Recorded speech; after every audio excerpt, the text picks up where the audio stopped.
আজি ৮ ছেপ্টেম্বৰ। সুধাকান্তৰ উপজা দিনত জ্ঞানপীঠ বঁটা বিজয়ী মামণি ৰয়ছম গোস্বামীৰ এটা কবিতাৰে আমাৰ প্ৰাণৰ শিল্পী সুধাকান্তলৈ শ্ৰদ্ধাৰে সোঁৱৰিছোঁ।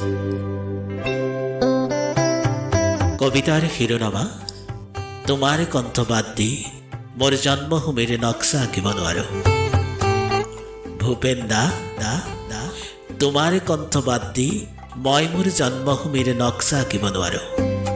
তোমাৰ কণ্ঠ বিয়পি আছে মোৰাৰ আকাশত বতাহত, বুঢ়া লুইতৰ উত্তাল বুকুত, ধনশিৰি ৰেচমী বালিত, বুঢ়ীদিহিঙৰ ঢৱাল ঘাটত, দিখৌৰ তাম্বৰণীয়া ঢলত, লখিমপুৰৰ ৰঙা নদীৰ ৰিহাৰ আচলত, জকলীয়াৰ ৰূপালী বালিত।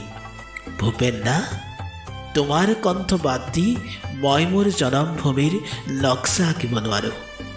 ক'ত জন্ম হ'ল এই কণ্ঠৰ? কৰ্দমত নে অমৃতত? নাই, এয়া মোৰ প্ৰশ্ন নহয়, কিন্তু কেনে কণ্ঠ এয়া? যি কণ্ঠই অমৃত হৈ স্পৰ্শ কৰে মোৰ জনমভূমিৰ অগণন হৃদয়ক। এয়া কেনে কণ্ঠ? যি কণ্ঠ হৃদয়ৰ গহ্বৰত সোমাব জানে, নাজানে ওলাই অহাৰ পথ। মই জানো হৃদয়ক জয় কৰা নাযায় বুদ্ধিৰে নাইবা বাৰুদ ৰাজনীতিৰ চমৎকাৰ খেলেৰে। হৃদয়ক জয় কৰা যায় সেই কণ্ঠেৰে, যি কণ্ঠৰ উৎস হয়তো ত্ৰাস আৰু যন্ত্ৰণাত ধৰফৰ কৰা বলিহাললৈ নিয়া পহুৰ হৃদয়ৰ গোপন হাহাকাৰত। যি কণ্ঠৰ জন্ম হয়তো অগণন জনগণৰ ক্ষোভ আৰু বেদনাৰ চিৰাচিৰ হোৱা হৃদয়ৰ গোপন কক্ষত। নাই, এইবোৰ কথা মই নাজানো, জানো মাত্ৰ এটা কথা, তোমাৰ কণ্ঠ অবিহনে মই মোৰ জন্মভূমিৰ নক্সা আঁকিব নোৱাৰো।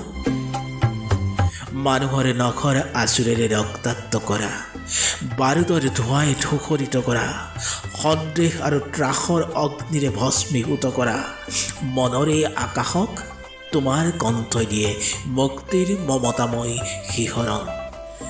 এই কণ্ঠত আশা আছে মানৱ প্ৰেমৰ এক ব্যাকুল আহ্বান। ভূপেন দা তোমাৰ কণ্ঠ সেই যুগৰ কণ্ঠ, বতাহত উৰি থকা সেই যুগৰ শুকুলা ধ্বজা।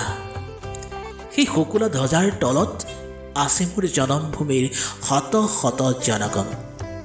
ভূপেন দা তোমাৰ কণ্ঠ, যি কণ্ঠ হৃদয়ৰ গহ্বৰত সোমাব জানে কিন্তু নাজানে ওলাই অহাৰ পথ। ভূপেন দা তোমাৰ কণ্ঠ অবিহনে মই মোৰ জন্মভূমিৰ নক্সা আঁকিব নোৱাৰো আঁকিব।